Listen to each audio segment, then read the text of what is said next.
Hi friends, welcome to LSM Vlogs. வாங்க வீடியோக்குள்ள போலாம். இன்னைக்கு வந்து ஒரு குழம்பு ரெசிபி தான் பார்க்க போறோம். வாங்க எப்படி செய்யறதுன்னு சொல்லி வீடியோக்குள்ள போய் பார்க்கலாம். இப்போ வந்து கடாய் வச்சு கடாய் நல்லா சூடானதுக்கு அப்புறமா வந்து 4 டேபிள் ஸ்பூன் வந்து எண்ணெய் ஆட் பண்ணிக்கோங்க. எண்ணெய் வந்து நல்லா சூடாகட்டும்.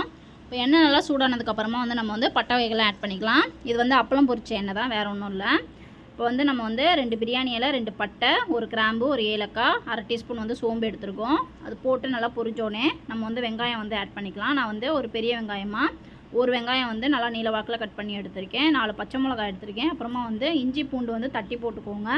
உங்கள்கிட்ட இஞ்சி பூண்டு பேஸ்ட் இருந்தால் 1 டேபிள் ஸ்பூன் ஆட் பண்ணிக்கோங்க. என்கிட்ட இஞ்சி பூண்டு பேஸ்ட் இல்லை, அதனால் நான் பூண்டையும் இஞ்சியும் தட்டி போட்டிருக்கேன். இப்போ இது எல்லாமே நல்லா வந்து கொஞ்சம் பொன்னிறமாக மாறுற வரைக்கும் நம்ம வதக்கி எடுத்துக்கலாம். இது நல்லா வதக்கினதுக்கப்புறமா வந்து நம்ம தக்காளி ஆட் பண்ணிக்கலாம். தக்காளி வந்து இதுக்கு ரொம்ப அதிகமாக யூஸ் பண்ண வேண்டாம். சும்மா 2 தக்காளி வந்து மீடியம் தக்காளி, இந்த ரொம்ப சின்ன தக்காளியாக இருந்தால் கூட 2 தக்காளி எடுத்துக்கோங்க. இல்லை ஒரு பெரிய தக்காளினா ஒரே ஒரு பெரிய தக்காளி எடுத்துக்கோங்க. போட்டு இதை நல்லா வதக்கிக்கோங்க. வதக்கினதுக்கப்புறமா வந்து இப்போ நம்ம காலிஃப்ளவர் எடுத்துக்கலாம். காலிஃப்ளவர் பார்த்திங்கன்னா இப்போ நல்லா சீசன் போயிட்டுருக்கு. நல்லா உங்களுக்கு வந்து பெரிய பெரிய பூவாக நல்லா ஃப்ரெஷ்ஷாகவும் கிடைக்கிது. ப்ரைஸும் வந்து இப்போ கம்மியாக தான் இருக்குது. நான் ஒரு பூ வந்து நல்லா பெரிய பூவாக வந்து எடுத்திருக்கேன். நல்லா வாஷ் பண்ணி பொடியாக கட் பண்ணி தண்ணியில் நல்லா வாஷ் பண்ணி எடுத்தாச்சு. இப்போ அந்த காலிஃப்ளவர் இது கூட ஆட் பண்ணி 1/2 டீஸ்பூன் உப்பு போட்டு நல்லா வதக்கிக்கோங்க.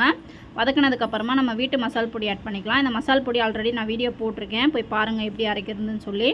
இந்த மசால் பொடி தான் நான் எல்லாத்துக்குமே யூஸ் பண்ணுவேன், வேறு எதுவும் தனியாலாம் போட மாட்டேன். இந்த மசால் பொடியும் நல்லா செம்ம டேஸ்ட்டாக இருக்கும். இப்போ பாருங்கள் 2 டேபிள் ஸ்பூன் வந்து மசால் பொடி ஆட் பண்ணிக்கோங்க.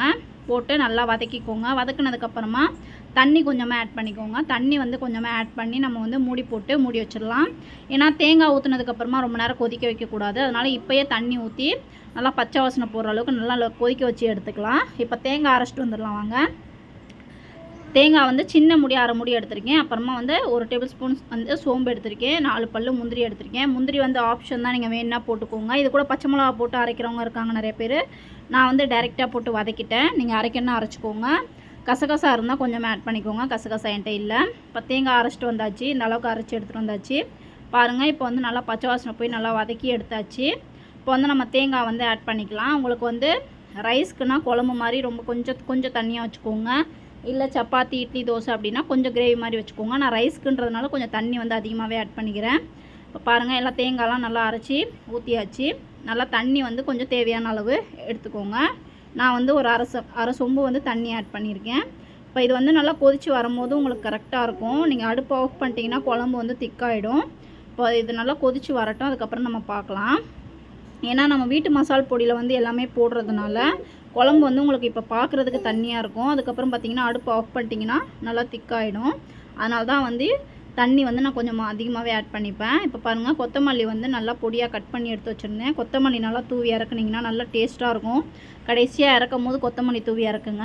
அந்த கொத்தமல்லியோட ஃப்ளேவர்லாம் நல்லா குழம்புல இறங்கி ரைஸில் போட்டு சாப்பிடும்போது அவ்வளோ சூப்பராக இருக்கும். பாருங்கள் இப்போ சூப்பரான ஒரு குருமா வந்து ரெடி ஆகிடுச்சு.